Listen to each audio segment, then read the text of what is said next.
छगन भुजबळांना निवडणुकीतून माघार घ्यावी लागल्याचे पडसाद माळी समाजातून म्हणतात।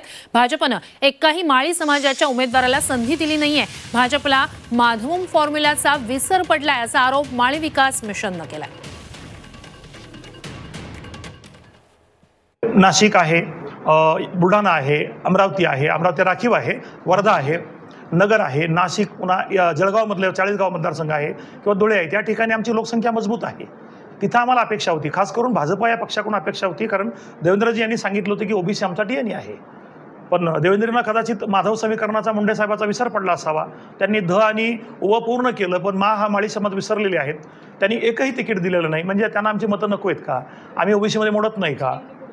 आमची भूमिका अशी आहे की आमची अजूनही अपेक्षा आहे, अजून वेळ गेलेली नाही, या पक्षांनी आम्हाला तिकीटं द्यावीत, उमेदवारी द्यावीत, तर आम्ही कदाचित त्यांना विचार करू। आणि जर आम्हाला खरोखरच तुम्ही डावललं तर आम्ही इथून पुढे विधानसभा घ्या आणि लोकसभा घ्या, आम्ही तुमच्या विरोधात मतदान करू।